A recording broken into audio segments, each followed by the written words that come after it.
fallait absolument que je me pose. Il est 2h20. J'ai fait 10 km, 800 de D+. Je suis mort. Il fait trop chaud.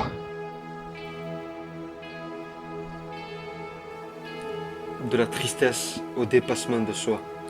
Depuis ma plus jeune enfance, j'ai toujours voulu connaître mes limites. Quand je dis limite, ce n'est pas forcément physique, mais plutôt mental. De notre naissance jusqu'au moment présent, on a toujours été habitué à vivre avec un certain confort. Mais quelque chose en moi ne veut plus de cette facilité de vie. La beauté se mérite, la nature se vit. La montagne t'éduque à sa façon. Au travers de ce périple de 12 jours, j'ai recherché une connexion, mais surtout, à enfin me connaître. Une telle aventure se prépare évidemment, alors place à l'entraînement et décollage immédiat.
Voilà. Première étape. On est prêt, on y va.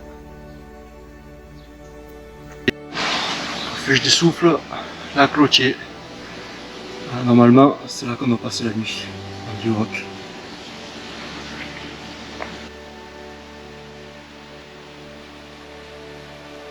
On attaque fort avec un mercure qui s'affole. À mi-parcours, des nausées commencent à apparaître. Gros coup de chaud. Je m'hydrate, je mange, mais pas de force. Au mental, j'arrive à rejoindre le refuge des souffles. Fait, on y arrive. Le refuge d'étape. Je suis mort. Putain. J'ai même plus de voix. Je suis carbonisé. Ça fait une bonne petite pause. Et après on va vers le lac, faire le bivouac. J'espère que ça ira. Allez, on continue à monter. Derniers efforts. Allez, santé, à la vôtre.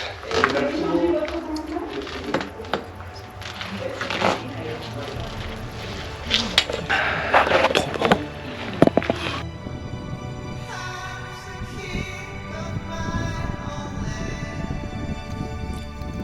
Après une bonne pression miracle, j'attaque la deuxième ascension.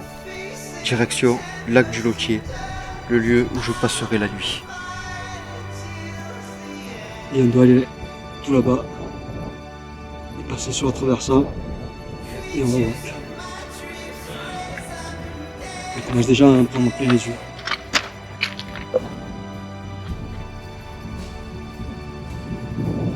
Tout effort mérite récompense.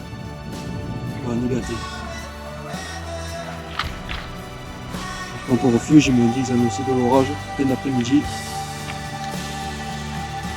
Donc on va essayer de ne pas tout traîner.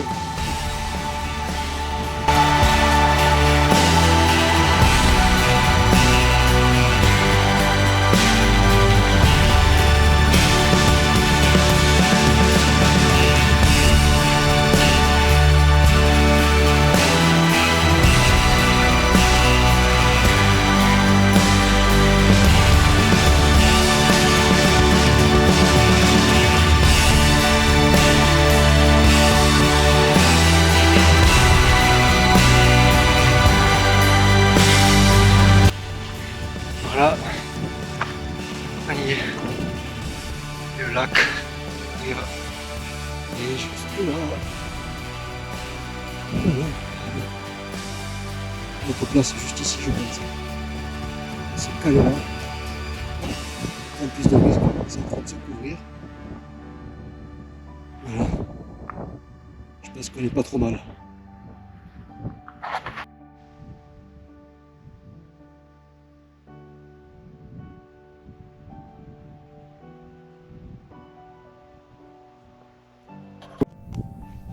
Voilà, le campement est posé.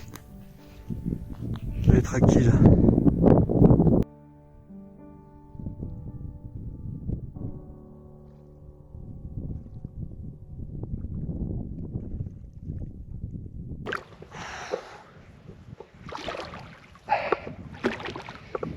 Ouh.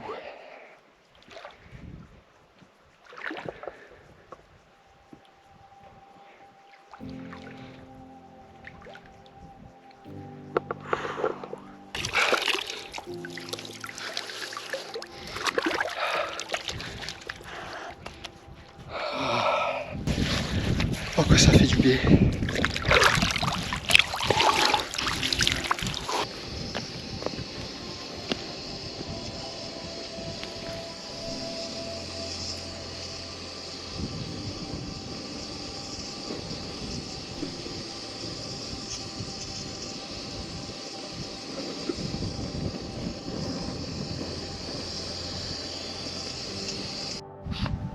Bon, on va tester ce plat là. Ça a pas l'air bien. Capelletti, tofu, épinards, chèvre. C'est assez consistant. Et ben Marie, c'est pas du lyophilisé. C'est pas la mauvais. Puis le co-resto. Voilà. Position dodo. Il est 21h30. On va essayer de dormir. Demain, on se lève tôt. On va essayer d'éviter la grosse chaleur. Allez, bonne nuit, à demain.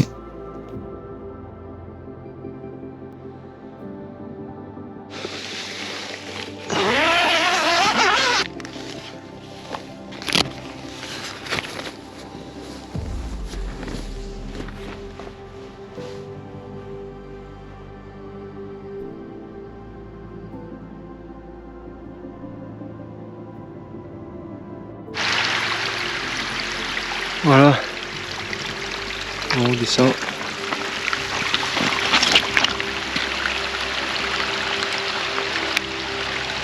Tout là-bas, on descend de l'autre côté, on va trouver le refuge, et je pense après, on repart, et on remonte tout ça.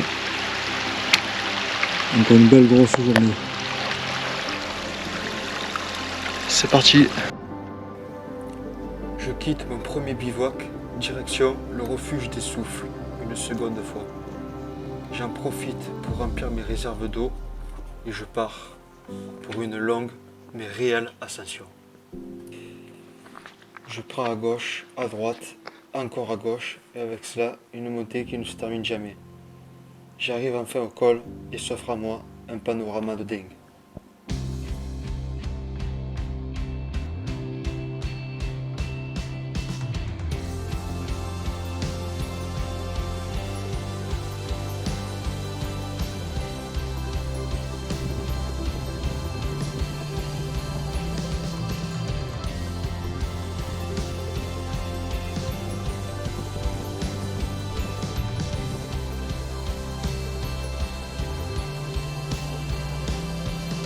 En tout cas, ce qui est sûr, c'est que là, les motos ont mis le parasol pour la sieste.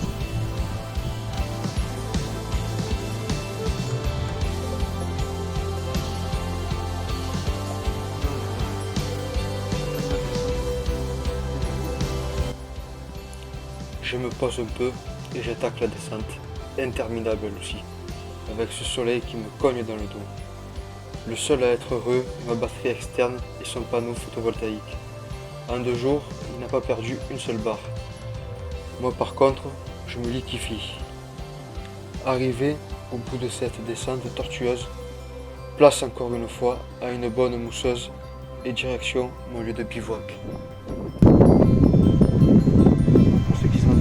le désert. Tout simplement parce que le village est inoccupé, de novembre jusqu'à avril.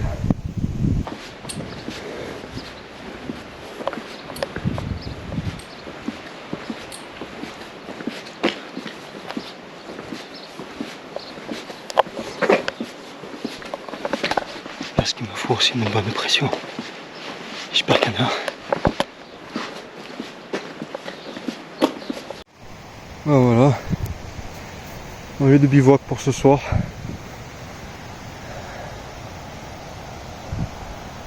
Je pense qu'on n'est pas vidé, hein, niveau panorama. Une belle vue. On devrait être relativement protégé. Voilà.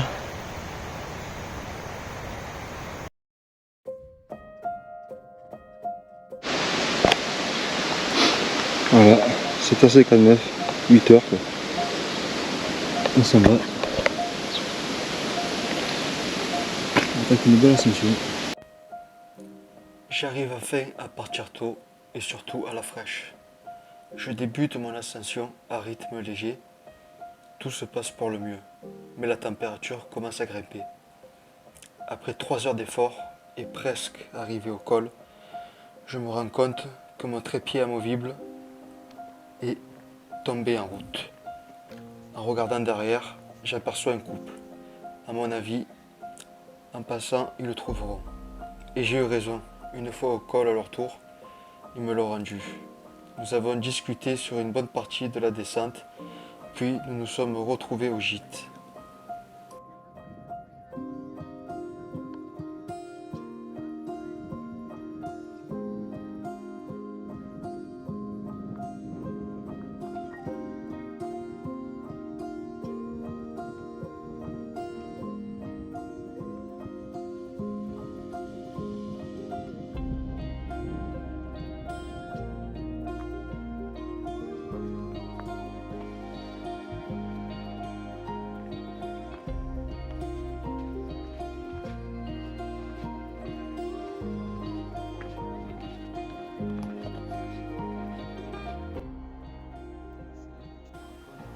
En descendant, quelque chose me choque. Les torrents sont à sec. C'est là que tu te rends vraiment compte que la sécheresse fait de gros dégâts. Quasiment pas d'eau. Et plus tard, je vais me rendre compte que même les sources sont touchées.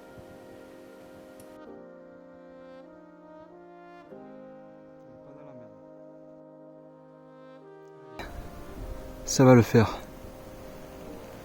On doit descendre ce chemin. Allez, encore un peu d'effort. Une fois arrivé au gîte, enfin une vraie douche et un vrai lit. Ça fait du bien au moral. La traditionnelle mousseuse ne s'est pas fait attendre et une bonne tarte aux myrtilles, la meilleure du coin à ce qui paraît. Douche en plus. Les neufs.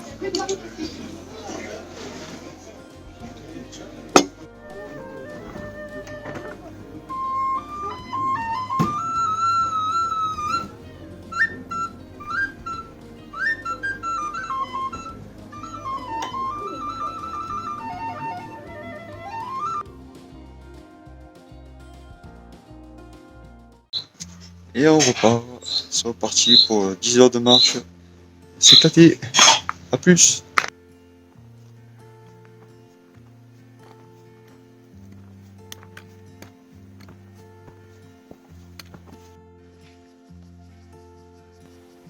Je pars tôt encore une fois pour attaquer directement un nouveau col. J'ai du jus, tout va bien. Et j'arrive au col avec un peu d'avance. Col de la Romiou, 2430 mètres d'altitude. Un col en plus. Et pas le dernier de la journée. Maintenant, descendre jusqu'en bas. Et il va falloir remonter l'autre côté. Comme prévu, direction lac du Lovitel. Bon ben là c'est censé être un torrent. Voilà. Avec la sécheresse, plus de flotte. Ça craint quand même. Le panorama est époustouflant. Je grignote un peu et je repars. Sur une belle descente, je remarque que les poignées de mes bâtons commencent à se décoller. Certainement la chaleur. Arrivé en bas, je me ravitaille en eau sur un petit cours d'eau et je repars directement. Direction Paris, 1h30. On monte. On était de ce côté.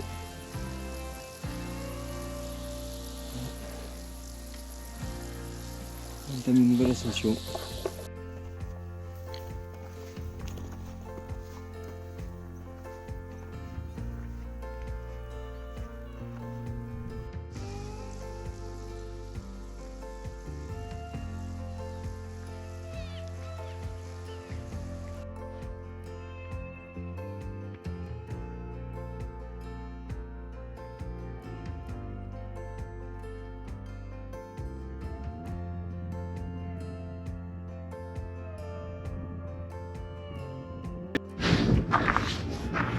Ça va me tuer.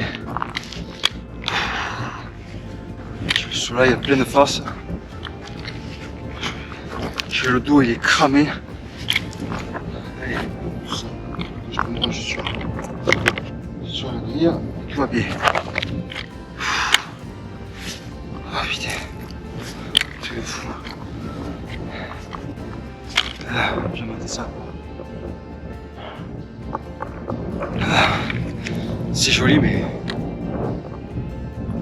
il faut le mériter.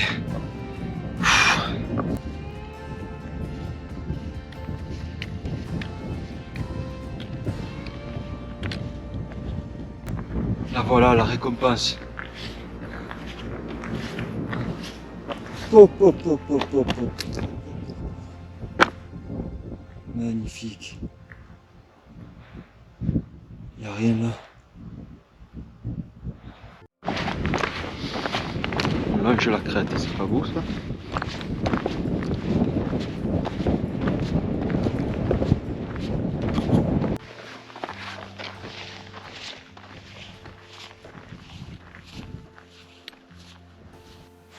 La descente est tout aussi horrible. Les bâtons sont hors course, je passe dans beaucoup d'éboulis. Le lac se fait attendre. Finalement, au bout de 2 heures de descente, j'y arrive. Tant bien que mal, j'arrive à trouver un endroit pour bivouaquer. Un bon rinçage dans le lac, un repas, montage de la tente et place au repos. Demain, une nouvelle étape démarre.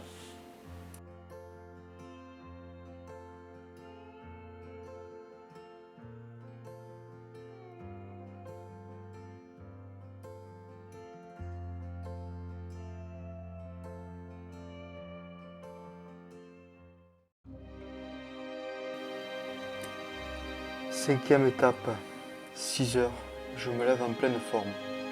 Un bon café, on plie le campement et direction Mizoan.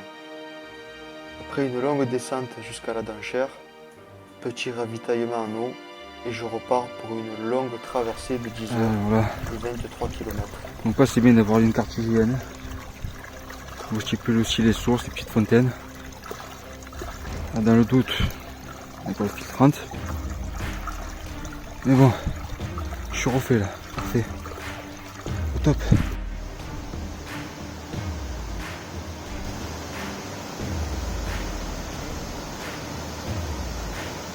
C'est quand même plaisir de voir un peu de haut.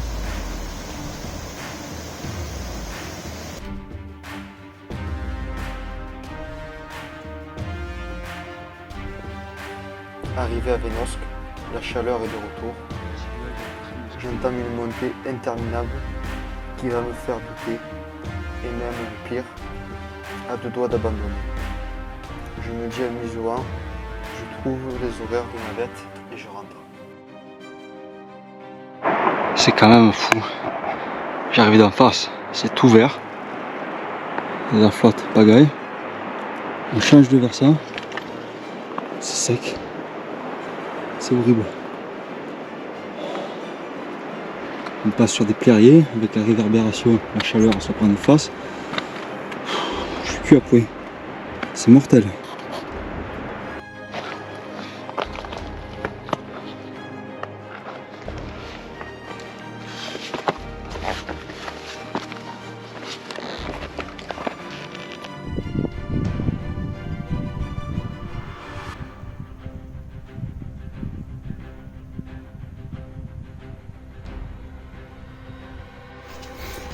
S'il y a bien un truc qui n'avait pas manqué, c'est ça, marcher sur du bitume. Quelle horreur. En plus ça cogne. Donnez-moi des chemins, des prairies, s'il vous plaît, un pâturage.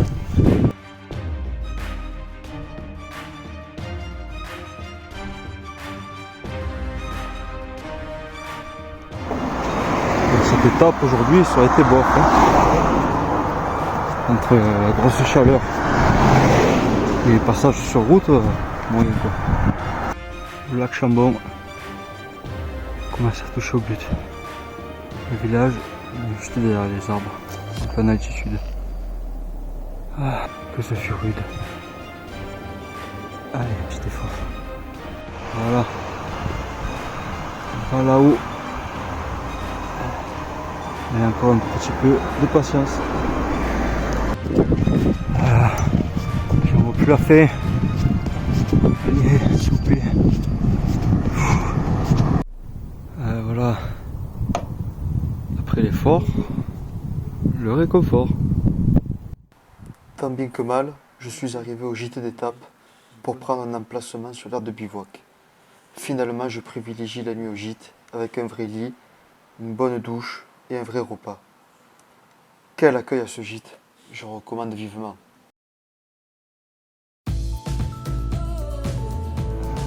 Voilà, c'est reparti pour le tour. Direction le plateau d'Amparis, chalet du Fay et des Moutères.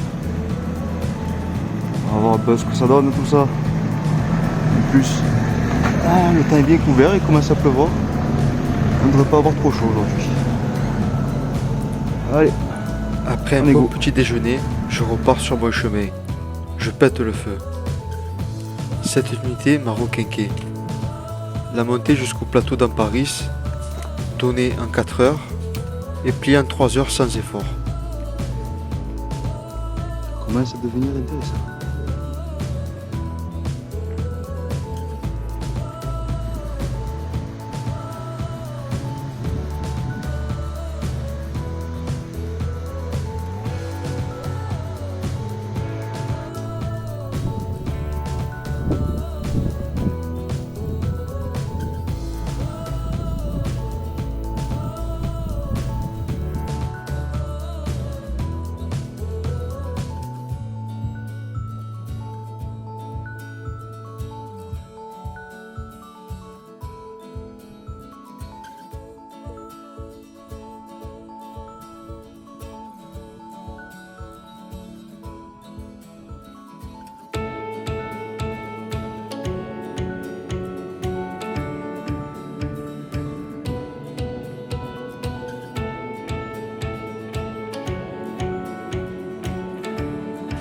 Sur le chemin, je retrouve Arnaud, avec qui j'ai pris le repas la veille.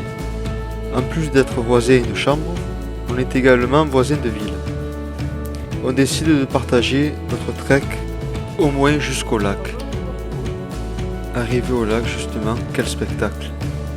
Une vue imprenable sur la Meije. Ça promet un joli spectacle pour demain matin.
approvisionner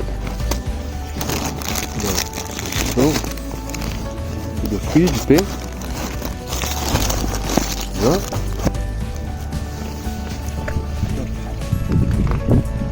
Le prince, billard de fruits,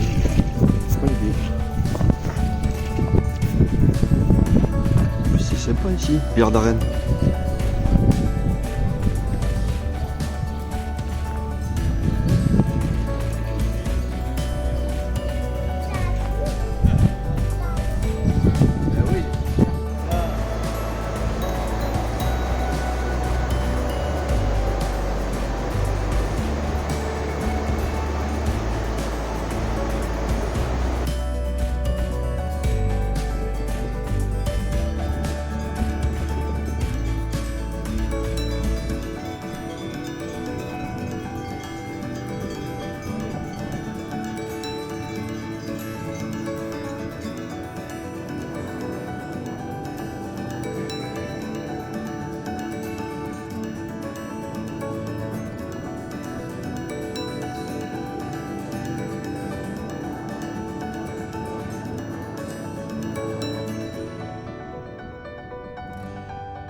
Si on fait, on laisse les bières là.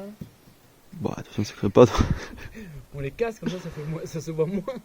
Tu balances là derrière. On ramène au moins les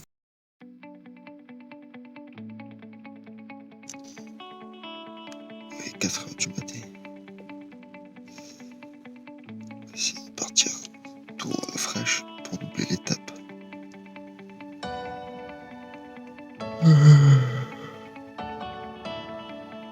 Ça promet, on verra bien.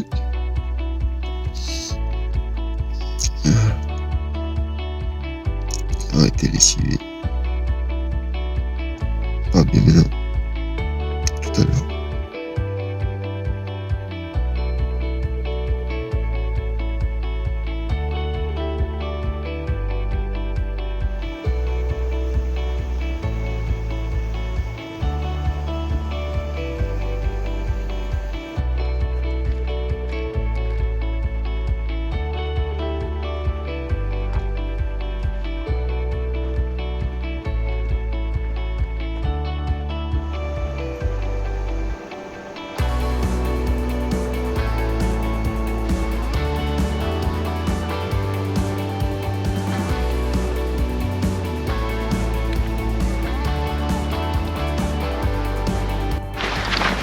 Bon, finalement, aujourd'hui ça va être une journée off.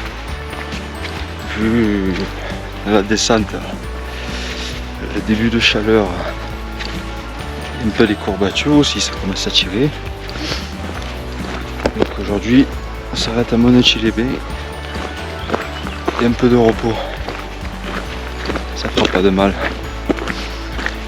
Et moi, il me restera 3 grosses étapes avant de finir ce périple.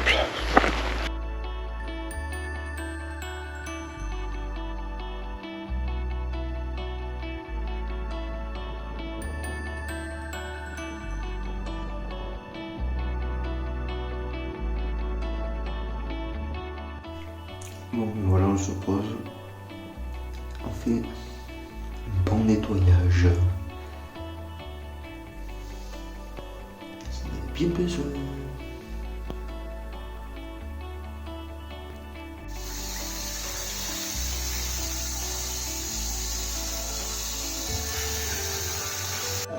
Bon, bah, on reprend des forces pour demain. Voilà, on est en place. On se fait plaisir.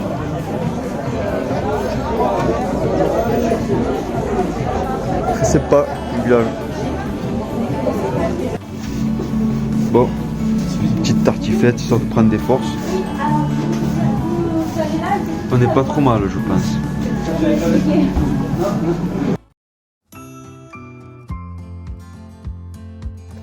Étape 9. Voilà, on quitte Monachilébé. Direction Col de l'Échona. Redescente sur Val-Louise. Voilà. Pour le moment, il fait bon. Le temps est avec nous.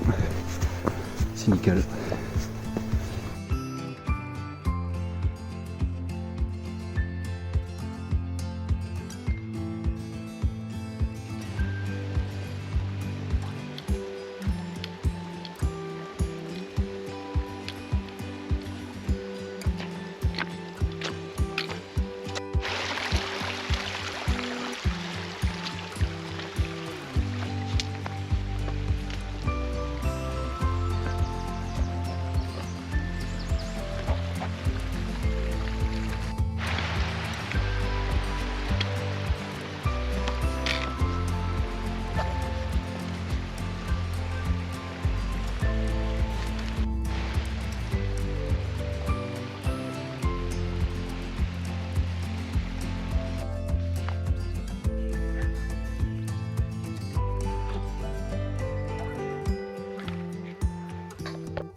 Voilà, le col de l'Échaudat.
Ah.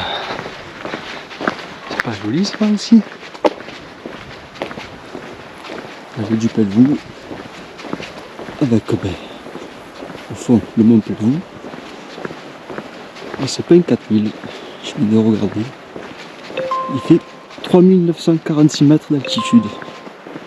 C'est déjà pas mal. C'est pas une bonne étape après le vieux Chaillol. Et ensuite passer à la Meige. C'est pas un bon plan. Je pense que ça peut le faire. Hein. Qu'est-ce que t'en pensais? Moi je suis chaud, moi maintenant c'est bon. Après qu'il m'arrête. Je suis à 2 jours de la fin. Les jambes nickel. Pas de douleur, oui, c'est bon. Je crois que je vais quitter le GR et je vais faire la Via Alpina. Croiser une femme tout à l'heure, 60 ans. Elle était à 1500 km. Elle partait d'Italie. Normal. Ça fait 60 jours que je marche, elle m'a dit.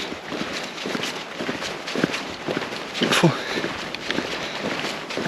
Moi, limite, j'aurais dit 10 jours, même une semaine, on commence à avoir des courbatures mal de partout. Elle, non. 60 jours, elle était là, pimpante. Elle s'est passée devant, normal. Allez! Encore un peu de courage, il vous reste 2 étapes. C'est ce que j'ai discuté avec elle. Moi j'ai dit, allez, un peu de courage. Il vous reste... il vous reste 135 jours. Le top.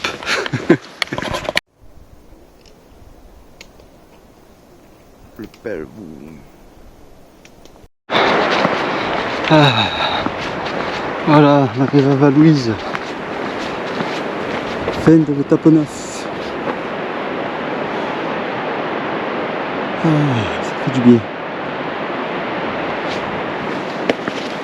22 km 300. 6h53 de marche.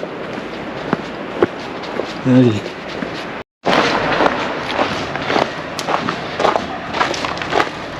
Où es-tu ?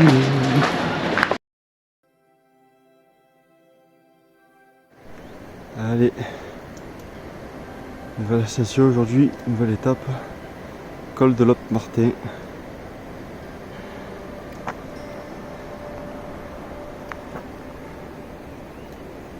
Tout là-haut. C'est parti.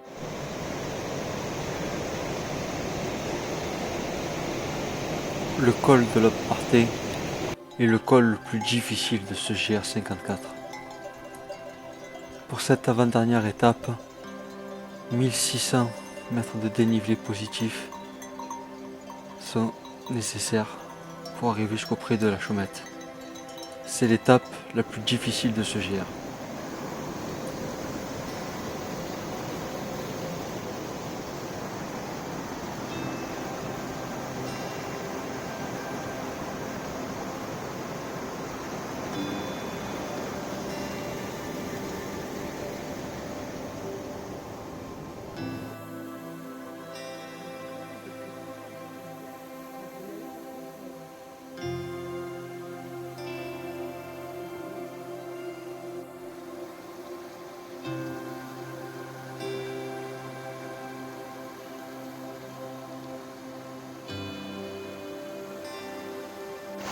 Allez, dernière partie, dernier gros col. Comme ça.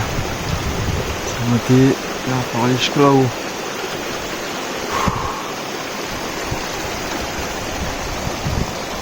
Pas gagné.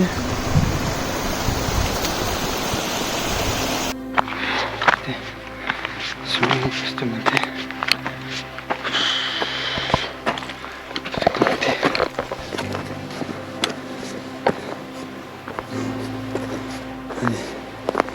On va y arriver. 2767 mètres d'altitude.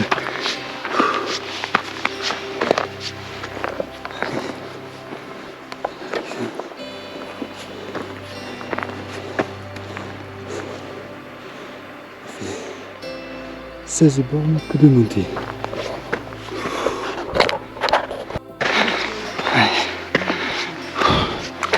Plus que quelques mètres.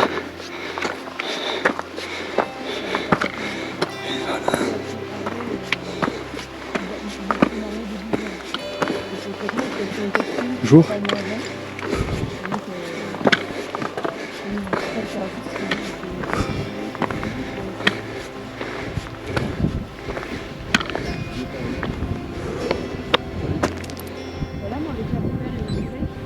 Encore une fois au sommet, le spectacle nous laisse sans voix. C'est magnifique.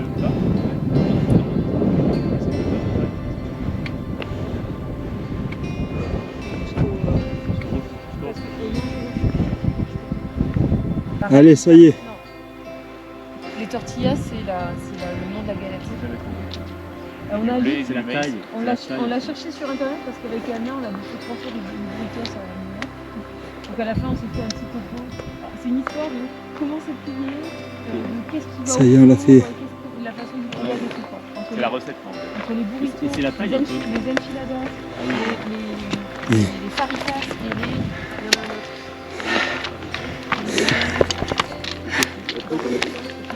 a un autre.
Qui dit montée, dit descente.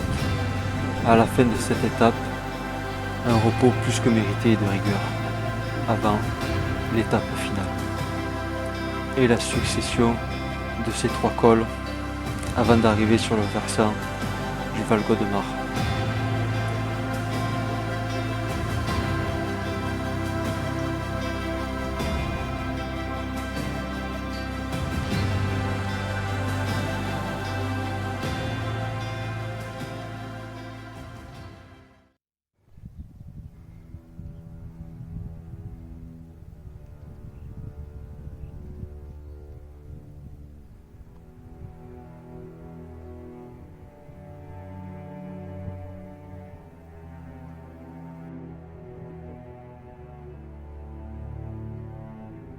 Ça c'est bien géré.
Si on mangeait, Ça on l'a fait. si on arrive à 3h30. Ah ouais, On approche.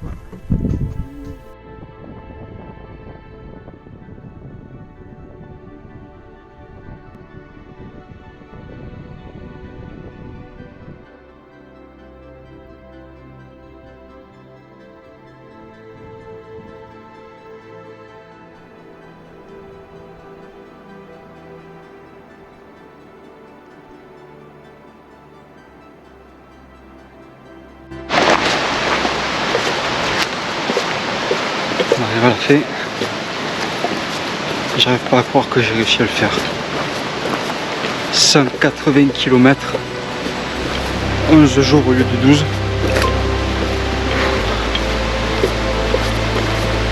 J'ai pas de mots. Franchement, une telle expérience, je la conseille à tout le monde. C'est passer partout, des hauts, des bas. Faites des rencontres, que des bonnes. J'ai rencontré de super personnes dans les refuges, même dans les villes, les gens sont super accueillants. Rien à voir avec dans les grandes villes. Franchement, rien à voir. Puis, ça permet de se retrouver. Ça permet de se retrouver. Là, maintenant, je peux dire, je connais mon corps. Je sais ce qu'il est capable. Je sais ce que je peux améliorer. Incroyable. Incroyable. J'aurais pu commencer par un truc un peu moins important. Mais non. J'ai aucun regret. Tout ce que j'ai fait, franchement, j'en suis super content. J'en suis plus que ravi. Je le conseille à tous. Allez, bientôt l'arrivée.